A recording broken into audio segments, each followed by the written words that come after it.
Toughest exam है India का, UPSC, उसकी 2.5 लाख की फीस को हम 7,500 में कर दिए। और सेम बहुत बढ़िया, वेरी गुड। और इंडिया के सबसे बेस्ट टीचर के साथ जो भी हैं वो अपने सब्जेक्ट में उससे बेस्ट इंडिया में कोई नहीं। और इतना के बावजूद ऐसे हम लोग को लगता होगा 7,500 बहुत कम है। एक लड़की ने कहा कि सर शाम वाले बैच को ना मॉर्निंग में कर दीजिए। हम कहे बाबू तो इतना सबके इंडिविजुअल से तो बैच ट्रांसफर नहीं, क्या प्रॉब्लम है? उसने कहा ना शाम में हमको दूसरे के यहाँ बर्तन मांजने जाना होता है।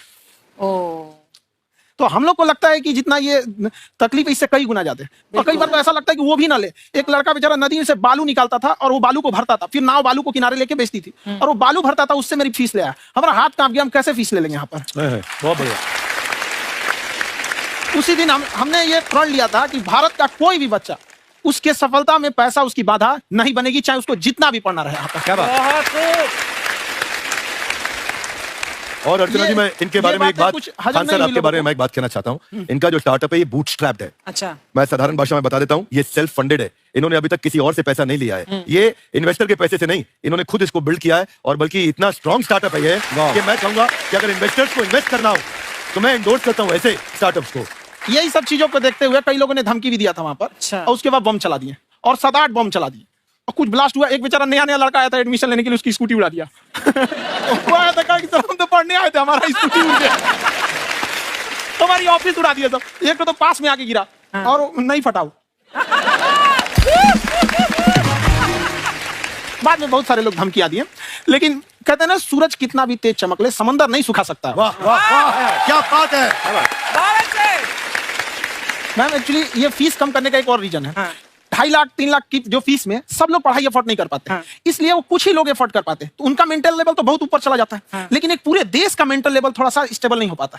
तो जब फीस कम रहेगी तो हर वो लड़का तैयारी करने के लिए आगे आएगा जिसका सपना है देश के लिए कुछ करने का। सीटें लिमिटेड हैं, उन्हें को मिलेगी, लेकिन जिन्हें नहीं मिलेगी उसे मिलेगा देश का एक जिम्मेदार नागरिक। तो इस देश को बदलना। हम लोग विश्व गुरु कहे जाते थे, क्यों? क्योंकि दुनिया से लोग हमारे यहाँ पढ़ने आए थे। चाइना से ह्वेनसांग आया, फायान आया, आज कोई नहीं आता है। हम लोग का उद्देश्य एक समय आएगा जो फिर आएंगे यहाँ पढ़ने के लिए। पर आप देखो अर्चना जी, सबसे ज्यादा आईपीएस आईएएस बिहार से निकलते हैं। आप देखो पढ़ाई लिखाई में पॉलिटिशियन बहुत बड़े बड़े निकले हैं। तो ऐसा नहीं है, ऑप्शन भी नहीं है वहाँ पे, इंडस्ट्री नहीं है, खेती करेगा तो कोई खास वो नहीं रहे, ऑप्शन भी नहीं है। सही बात है। बिहार की मिट्टी में एक चीज है, जिद तो बहुत जबरदस्त है। कुछ भी नहीं रहेगा तो सब कुछ पाने का उसको जिद रहेगा, करके भी दिखा देगा, कर देंगे हम यहाँ। विवेक सर, आपके बारे में हमने सुना एक बार आप संन्यास लेने चले गए थे। कौन वापस लेके आया आपको? फिर कहां तक पहुंच गए थे आप? नहीं, मैं एमबीए की पढ़ाई के बाद मैं ये सोचा था कि अपना जीवन भगवान की सेवा में समर्पित कर दूं। अच्छा। बहुत साल मैं वृंदावन में रहा था और गुरुकुल में रहा था।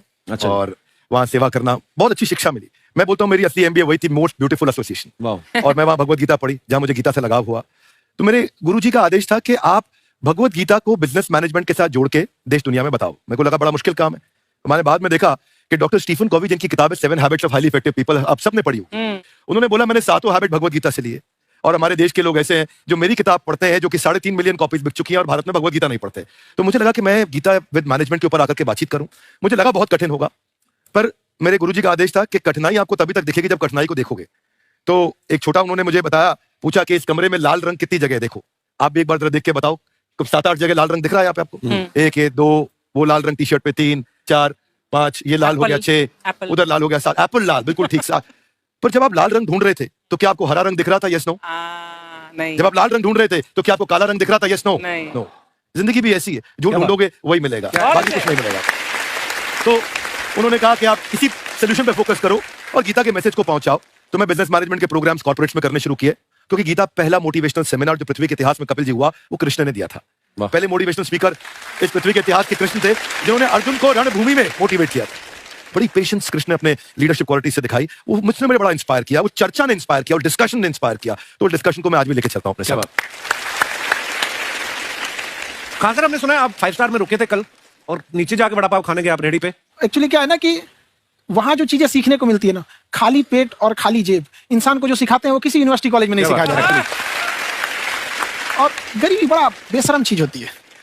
तो कहते हैं कि मौत भी तू जल्दी आया कर गरीब के घर में।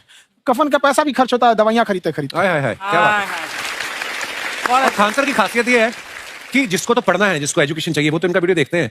लेकिन वैसे भी कई लोग, जैसे अर्चना जी बात करी थी, कहती मैंने जब देखना शुरू किया तो मैंने बैक टू बैक इतने सारे वीडियोस देखे, क्योंकि आपका जो तरीका जो बोलने में, एक तो इनकी जो टोन है पढ़ाने में और साथ साथ में जो ह्यूमर आता रहता है, तो उसकी वजह से और भी इंटरेस्टिंग हो जाते हैं आपके वीडियो। शुरुआत में हम लोग जब स्टूडेंट लाइफ में थे, या हम कई स्टूडेंट को भी देखते हैं, वो बेचारे जब थक जाते हैं तो आपका शो देखने लगते हैं। तो शुरू में हमको लगता था जब कि अरे यार हमारी पढ़ाई उसके लिए है, लेकिन पढ़ाई में थक जाता है, शो देख के नहीं थक जाता।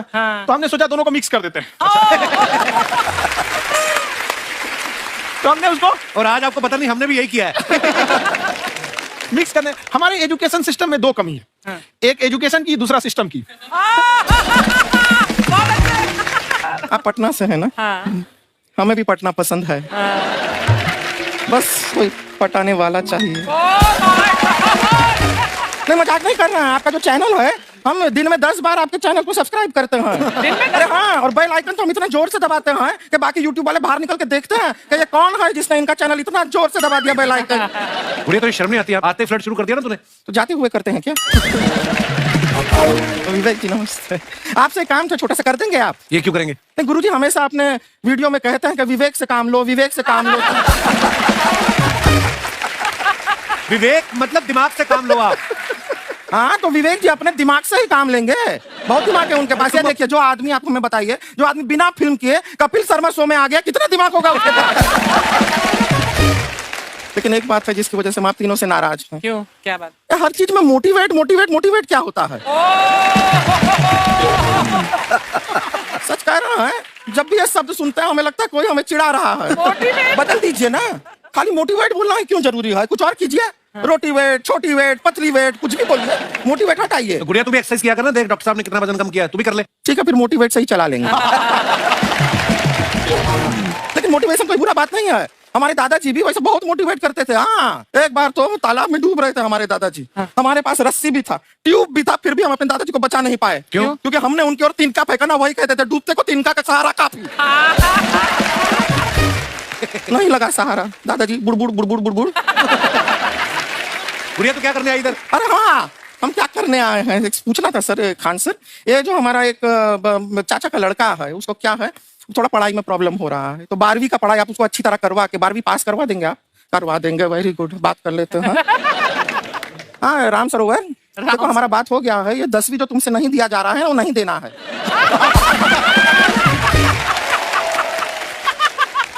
टेंशन नहीं है, 10वीं का खान सर से बात हुआ, ये सीधा 12वीं पढ़ा के पास कर देंगे। अरे ऐसे नहीं होता, पहले 10वीं पास करनी पड़ेगी, फिर 12वीं होगी ना। ऐसा कोई जरूरी नहीं है ये सीक्वेंस। हमारे मौसा जी थे, उनसे ना 10वीं हुई ना 12वीं हुई, अभी 3 दिन पहले सीधा उनकी 13वीं हुई। एक्चुअली क्या है, पढ़ाई लिखाई का हमको बहुत ज्यादा नॉलेज है नहीं। गांव में पढ़े हैं ना सर। स्कूल कहाँ होते थे अर्चना जी? गांव में स्कूल नहीं था, पेड़ के नीचे पढ़ते थे हम। यहाँ तक कि हमारे पास ब्लैक बोर्ड भी नहीं था। हमारे मोहल्ले की जो भैंसिया थी उसको खड़ा करके टीचर उसके ऊपर लिख के पढ़ाती थी। मजाक नहीं कर रहे हैं। और आप तो समझ रहे हैं, अभी ब्लैक बोर्ड की एक अटैच डस्टर था ब्लैक बोर्ड का, समझ रहे हैं? ऐसा वो पीछे से आता था, लिखा हुआ मिटाता था और चला जाता था। ये तो कुछ भी नहीं है। एक बार क्या हुआ, हमारा स्कूल शुरू हुआ, शुरू होते ही 2 महीने के लिए छुट्टियां हो गई। क्यों? ब्लैक बोर्ड ने बचड़ा दिया था ना।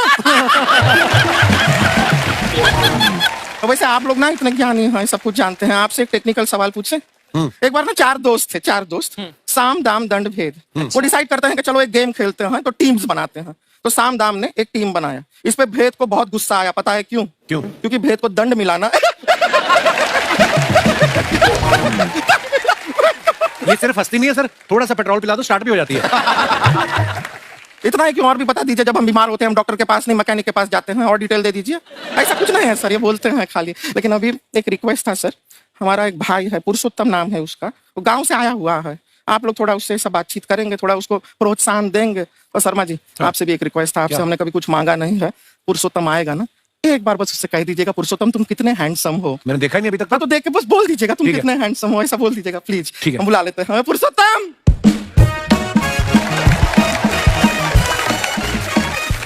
ये पुरुषोत्तम है। वाह, तेरा भाई बड़ा हैंडसम है। तो हमारे खानदान में सब हैंडसम है, ज्यादा चापलूसी करने का जरूरत नहीं है। देखा हमारा यहाँ पे कितना चलता है। एक नंबर दीदी, एक नंबर। सब लोग हैं, हाँ, नमस्ते कर दो। ये बड़ा अच्छा लड़का है, गांव में ना भैंस चराता है, इसको थोड़ा मोटिवेट कीजिए ना।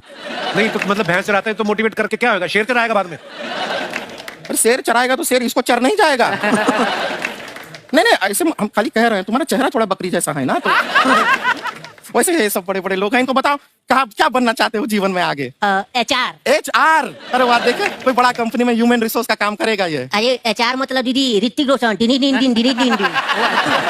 अपना जूता पहनने का काम किया करो, जूता खाने का नहीं। काम किया है, कुछ बड़ा किया है लाइफ में? किया ना दीदी, एक बकरी के बच्चे को बड़ा किया है।